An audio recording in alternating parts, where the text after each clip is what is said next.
Hi guys! Today we're gonna make this gorgeous, epic, puffy, layered, ruffled Gothic skirt. The sewing pattern is, as always, available in my Etsy shop, and if you came from Etsy, thank you so much for your purchase. I will go over the sewing pattern first. As always, I will explain all parts, and I will also explain how this sewing pattern can be used in order to make an alternative design to this look. And then we'll make the skirt step by step. Before we start looking into the sewing pattern pieces, let's have a look at the finished skirt first, because it's gonna be more understandable. And I will also show you a sketch of the sewing pattern, and that all together should be super helpful. So first, the finished skirt. So the skirt has an opaque waistband with elastics in it, so it's stretchy. Then we have here this top layer that consists of 3 sections. When I lift it up, you will see there is an opaque section and there's a ruffle sewn between this opaque section and the one below. And the ruffle is made of organza. And then on the bottom edge of the bottom section, I have sewn on a double ruffle. So it has a layer of chiffon, which could be made also of the same opaque fabric if you want to, but I wanted to have a little bit of see-through. And then the top is made of organza. And because it's not just organza, because there is an additional layer that's not so see-through, it gives you a little bit more coverage on the bottom, and that's how this entire look is created. For the waistband, there is a very easy sewing pattern piece. It's just a rectangle and it's half of the waistband, and then you will be folding it, which you'll see when we start making the skirt. Then for the top organza layer, this section is made with the help of the sewing pattern piece for the top part, so front top part in the front and back top part in the back. And then there is a strip sewn in and a ruffle for which you'll need measurements that can be found in the tables in the sewing pattern overview. So that's the top organza section. For this opaque section, you will have to put 2 sewing pattern pieces together and align them. So you will take again the top front part, and for the back the top back part, and you will align it with the middle pieces, so with the middle parts, and that's what's gonna give you this entire length. And then for the section below, there is a sewing pattern piece that's called the bottom part, either for the front or for the back. And again, for the ruffles, you'll find the measurement for both this ruffle and these in the tables in the sewing pattern overview. This is the concept of the sewing pattern. So we have here the top, the middle and the bottom section, and a waistband. So for the front, you will have a sewing pattern half that looks something like this. Then you will have for the middle a sewing pattern half that's gonna look something like this. And for the bottom, again, sewing pattern half, and same goes for the back. And again, the waistband rectangle is just half of the waistband. And then for the opaque pieces on the skirt that you just have seen, this is the top with the middle aligned, and then we have the bottom. And yeah, here comes organza ruffle, and on the bottom comes organza and an opaque or chiffon ruffle. I have a second sketch that might be also helpful. So when you look at the sketch of the finished skirt, then you have here the top part of organza with 2 ruffled pieces for which you will find measurements in the tables in the sewing pattern overview. And then below this is the top with the middle aligned, and this ruffle is being sewn onto this edge, and this double ruffle is being sewn onto this edge.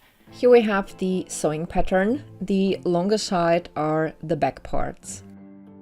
As I explained before, I aligned the top and the mid sections for the base first, and then I had parts that looked like this.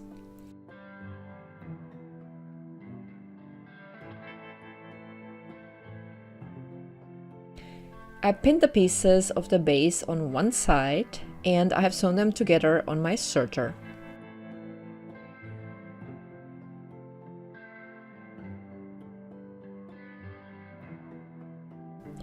Next, I grabbed a roll of organza 30 centimeters wide.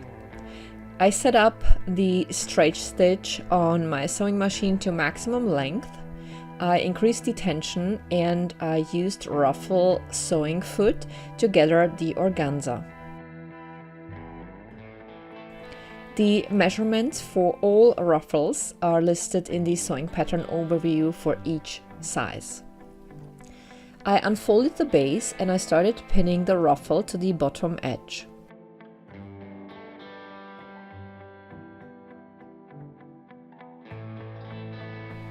I have sewn the ruffle on my serger.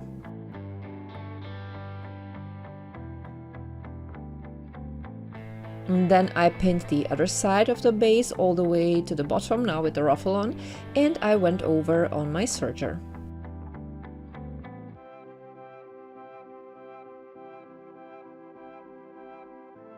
And here's what the base looked like. I prepared the bottom pieces for the base. I made two ruffles for this part, one of chiffon and one of organza. I have sewn on both ruffles the same way I did on the midsection, so I didn't show it.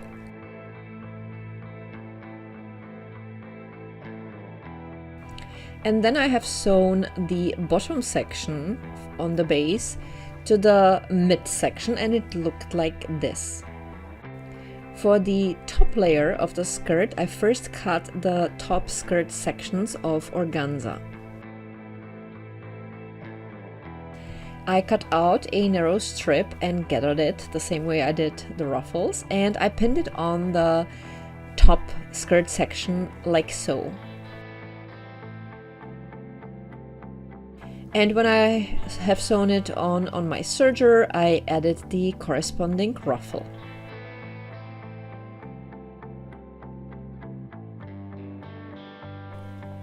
I have sewn the ruffle on also on my serger.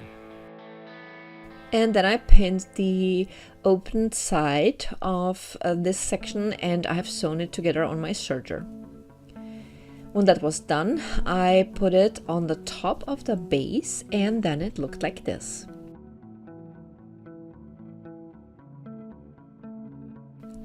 I added the waistband folded in half and sewn on to the skirt on my serger, and I kept one side on the inside open so I could pull through the elastic bands. For the bands, I have sewn a few rows of straight stitch so that I would have sections.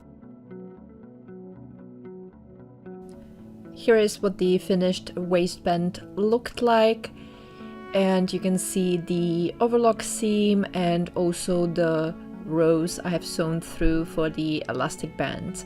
I have decided to keep the openings for the elastic bands on the inside because should I ever need to adjust the length, it's gonna be easier and I won't have to rip any seams.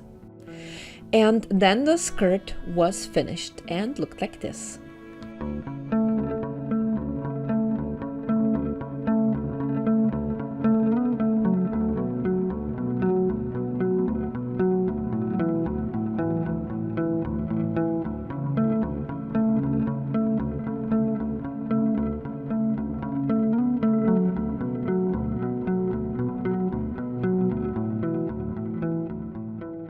Let's talk quickly about two different possibilities how you can create the waistband. So the principle is the same. So the sewing pattern looks something like this. It's just a rectangle and you will need two pieces. You will sew them together on each side and then you fold it in a half like so, which would give you the final width. And then you can either sew through a few rows with straight stitch and then you will end up having several tunnels and you pull through each tunnel an individual elastic band. The advantage is that you can adjust the length of each elastic band depending on how many rows you have according to your body. If you are very curvy and you need, for example, the center being a little bit narrower and then the top again a little bit wider, or whichever way, that's a great possibility if you have multiple elastic bands, because you can adjust the length of each elastic band and it's just gonna be more anatomical for your personal needs. The disadvantages that these elastic bands like to twist. So what I usually do is, once I have pulled them through, I go a little bit further from the opening because I personally like keeping the opening open. So if I need to adjust anything later, I can always do that. I sew a row here with straight stitch and then one on the other side vertically. And that keeps the elastic bands in place, at least on the side. So when they twist, they only twist on the half of the width of the waistband, and it's easier to untwist them again. So that's one possibility. The other possibility is what I did on this skirt. Instead of multiple rows of elastic bands, I always take one wide elastic band. So when I'm folding the waistband in the middle, I place on the inside already the wide elastic band according to my measurements, and I make sure that it's narrower than the entire width of the waistband, because I need to account for the seam allowance for where I'm going to be sewing it in, because I don't want to sew through the elastic band. That would be too bulky. And then once I have sewn the waistband on with the wide elastic band in, I go to my regular sewing machine and I just stretch it out so that it's straight, and then I go through with, like here for example, with a few rows of zigzag. I find it better than just straight stitch, and when you then let go, it jumps back nicely, it looks even, it looks super neat, nothing's twisting. The disadvantages, if you need to if you need to change anything, you have to open these stitches and this too. So both are fine, and you can choose whichever option you prefer. I honestly prefer at the end this one because it just looks neater. But it's really important to get the measurement of your waistband right away, because otherwise there will be a lot of stitches opening. And last but not least, let me give you a few ideas how you can create different designs with this sewing pattern. So the first additional design that you can create with this sewing pattern would be a short skirt. And for that, you would take basically all the parts that we used here for this organza top layer with the waistband. So you would take the top part, then you would sew in a ruffled strip and then a ruffle. As I already mentioned probably 70 times, all the measurements for each size are written in the tables in the sewing pattern overview, and you could always make the ruffle shorter or longer depending on your preference, and that would give you something that would look like this. The second design that you can additionally create with this sewing pattern would be something like this. So you would have the top part, you would sew the sides together, you would also prepare the middle, again, sides sewn together, and the bottom. And before you would put all these together, you would add into each seam a ruffle. We did that actually between the middle and the bottom, but now you would also add a ruffle between the top and the middle section. Now, the width of the ruffle would be the same width like for this ruffled strip, but you would have to adjust the length. Now, if you take the length of the strip and the length of the ruffle, which would be A plus B, that would give you the ideal length of the ruffle for this variation. And yeah, you would sew it between top and middle, then you would add your second ruffle, and then for the bottom, just like we did today, you could do a double ruffle or just a single ruffle depending on what fabric you're using, and that will be another lovely design similar to what we did, but it wouldn't be as puffy on the top. Probably would be also a bit easier. Then the third idea is to take the sewing pattern pieces for the top and middle and align them just like we did today for the base of the skirt, and then simply add 2 ruffles, one between the middle and the bottom and one on the bottom edge, and that would give you something like this. And lastly, you could put together the sewing pattern pieces for the top, middle and bottom, align them in order to get a longer base, and then you could add 1 ruffle on the bottom, or you could make it double, but the second ruffle that you would put in could be a bit shorter. That is, of course, up to you. These are just a few basic ideas, so as you can see, this sewing pattern is very versatile. Alrighty, so we are finished. I personally love wearing this skirt with different kinds of tops. So last year I made myself a top that looked very similar to the top part of Wednesday Addams' prom dress, so I wore this combo then as Wednesday Addams costume.